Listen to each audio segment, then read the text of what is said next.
Bom, trouxe aqui então 4 momentos do processo de desenvolvimento do crânio para a gente fazer um comparativo.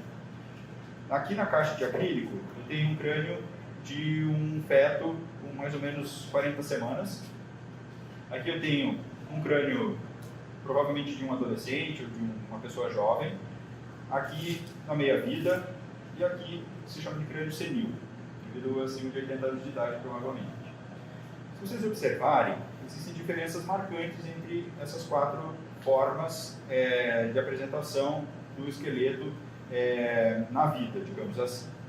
Quanto mais jovem o crânio, maiores são os espaços e, principalmente, mais distanciamento existe entre as articulações. O que dá para essa estrutura mobilidade, que é fundamental para essa fase da vida. No trabalho de parto, no momento em que o parto vai acontecer, a formação do canal e o encaixe dessa estrutura nesse canal formado, obviamente precisa de mobilidade suficiente para suportar as contrações que aquela região está impondo, até mesmo por conta do período expulsivo, que é quando isso vai se fazer mais diferença, digamos assim. E se eu tivesse um crânio rígido, isso obviamente dificultaria bastante esse processo. Okay? Esse momento do parto, ele é motivo de muitas discussões, muita conversa, muita coisa, norteia o profissional que se coloca disponível a trabalhar com isso, que é o obstetra. Então, desde o direcionamento para o parto cirúrgico, ou a questão conceitual, que é fisiológico, que seja o parto natural, enfim, uma série de questões permeia esse sistema e, consequentemente, com certeza, a gente vai falar sobre isso quando for o momento oportuno.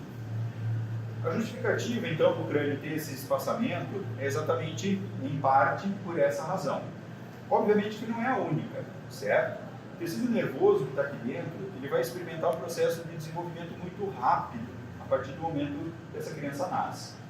Tem um período inicial que é efusivo, até mais ou menos a 5ª semana da vida intrauterina. Depois, continua o seu processo de desenvolvimento, todo o processo da gestação, mas, obviamente, quando o nascimento acontece, esses primeiros 12 meses, eles costumam ser um período gigantesco de desenvolvimento. E eu preciso, então, não ter uma barreira muito, vamos chamar de assintosa, para esse processo de desenvolvimento, que também envolve aumento de volume. O perímetro cefálico é um dado fundamental de acompanhamento do desenvolvimento do recém-nascido e durante o primeiro ano de vida, principalmente, certo? Mais ou menos aos 2 anos, mais ou menos, um pouco mais talvez, a gente vai ter um perímetro cefálico muito próximo daquele que teremos na vida adulta, certo? Então, para vocês verem que esse processo aqui tem um boom lá no começo da vida e depois ele vai diminuindo a sua intensidade. Bom, como vai diminuindo a intensidade, as modificações também vão se colocando um pouco mais diferenciadas a partir disso. Então, no caso de observarmos aqui ossos como o frontal e como a mandíbula, a gente observa que eles são separados por articulações, com bastante distanciamento, inclusive.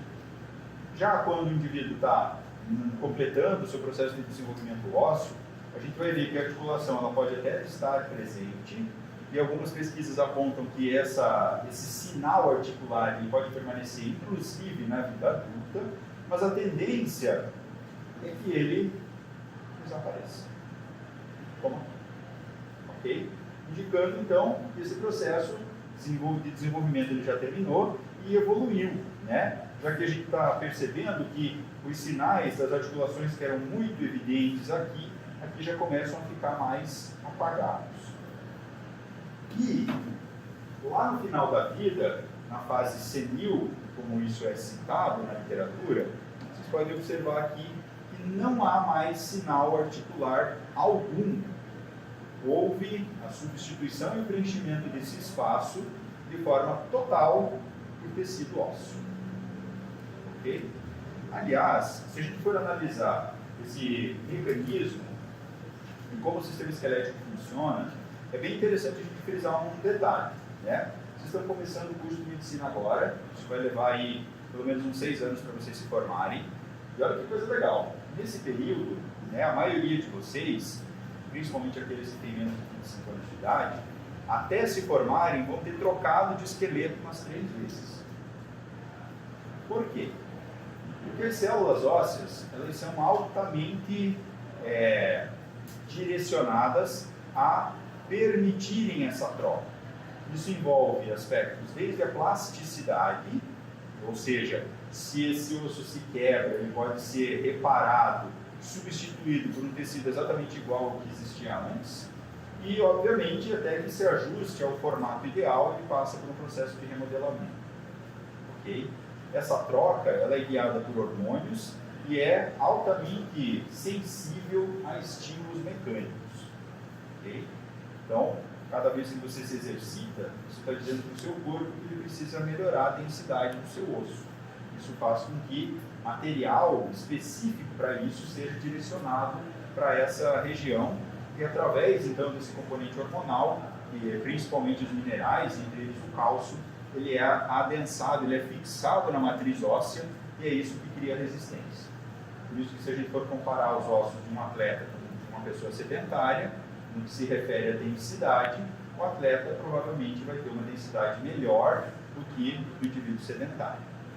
Esse atleta, vamos colocá-lo como um praticante de atividade física, de forma regular e etc.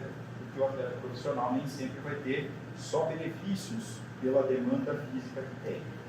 O estresse, o excesso de cortisol, o excesso de treinamento podem produzir o efeito inverso. O corpo entende que precisa depositar tanto cálcio naquela estrutura que o adensamento não ocorre. Aí é como se a gente estivesse fazendo cimento só com o próprio cimento. Isso quebra facilmente, esfarela, certo? Então a gente está às vésperas da Olimpíada aí, tem um caso que ficou, enfim, conhecido no universo das Olimpíadas, principalmente da ginástica, de um atleta francês, ginasta, que teve uma fratura exposta nos Jogos do Rio. Vocês vão lembrar disso, provavelmente. Uma das primeiras cenas dos Jogos, assim, o menino sai correndo, faz o salto sobre a mesa, quando ele aterrissa, a perna quebra. Esse mesmo atleta, nos Jogos de Londres, mas dessa vez foi antes do início dos Jogos, teve um problema semelhante. E ele disse que ele vai para Tóquio. Então, estou curioso para ver o que vai acontecer dessa vez. Enfim. Mas, para falar desse aspecto de que, imagina, um ginasta é um atleta de altíssimo rendimento. Imagina quantas vezes esse sujeito salta na vida todo dia, até pela característica da modalidade que ele pratica. Se a gente fosse imaginar que simplesmente isso garantiria a densidade do osso, não se esperaria ver uma fratura. Mas o histórico dele prova exatamente o contrário. E não só dele, isso acontece com bastante recorrência. Tem a história do Anderson Silva, numa luta, enfim, que era crucial para ele também, e a coisa não aconteceu da forma planejada, e outros atletas, em outros momentos das suas carreiras, também experimentaram isso, mostrando essa relação de como o metabolismo do próprio osso ele é bastante efetivo, ele é muito intenso, outra uma estrutura vascularizada, e inclusive é dentro dos ossos que fica a medula óssea vermelha, que produz as células sanguíneas da linhagem eritrocitária. Então, tudo isso é fundamental a gente conhecer quando a gente vai pensar em cuidar de um elemento como esse. Então, saúde dos ossos envolve processos metabólicos também bastante complexos. Bom, uma outra questão, já ir adentrando no que nós vamos discutir com mais propriedade amanhã, envolve a formação e a classificação desses ossos aqui na região do crânio. O crânio é dividido em 2 regiões, basicamente. Uma chamada de neurocrânio, que é a parte mais superior e posterior, também nas laterais, e a outra parte se chama viscerocrânio ou esplancnocrânio, que é a região mais anterior, que forma o que é chamado de maciço da face. Okay? O neurocrânio é formado basicamente pelo frontal, pelos parietais, pelo occipital, pelos temporais, que são aqui em vermelho, e 2 ossos mais internos, que são o esfenoide, que a gente consegue ver um pedacinho dele aqui pintado de laranja, e o etimoide, que é essa parte branca aqui dentro desse buraco que se chama órbita. Okay? Nas cavidades da cabeça, a gente vai ter as principais, as órbitas, que é onde o sistema do globo ocular fica posicionado, a cavidade nasal, que é a entrada para o sistema respiratório, que é complementado aqui pelo nariz externo, a cavidade oral ou bucal, né, que é colocada entre as relações de intercuspidação das arcadas dentárias, e dentro disso o posicionamento da língua, das glândulas salivares, da própria mucosa bucal. Além disso, a cavidade timpânica, onde ficam os sistemas de audição e do equilíbrio do corpo, certo? E faltou um crânio aberto, mas imagina ele cortado dessa forma. Vamos ter então a cavidade ou as fossas cranianas propriamente ditas. A anterior, no osso frontal, a média dominada pelo esfenoide e a posterior dominada pelo occipital, certo? Os principais ossos em cada região, ok? Já o viscerocrânio, ele vai ser formado por 2 ossos nasais, 2 ossos lacrimais, 2 ossos zigomáticos, 2 ossos maxilares, 2 ossos que são as conchas nasais inferiores, que estão posicionadas aqui, a mandíbula, vocês veem aqui, 2 ossos palatinos, na configuração do palato duro dentro da boca, e por fim, um osso que está posicionado exatamente aqui, que é bem profundo dentro do maciço da própria face, que se chama vômer, ok? Não é Homer, é vômer, e que é um dos pontos ósseos do septo nasal, ok? Tem uma parte cartilaginosa, que é maior, e uma parte óssea, que o vômer é um dos responsáveis. O etimoide também contribui, a gente vai ver isso mais adiante, ok? Entre os ossos do neurocrânio, nós temos o occipital, o etimoide e o esfenoide como ossos ímpares. Os outros todos são pares.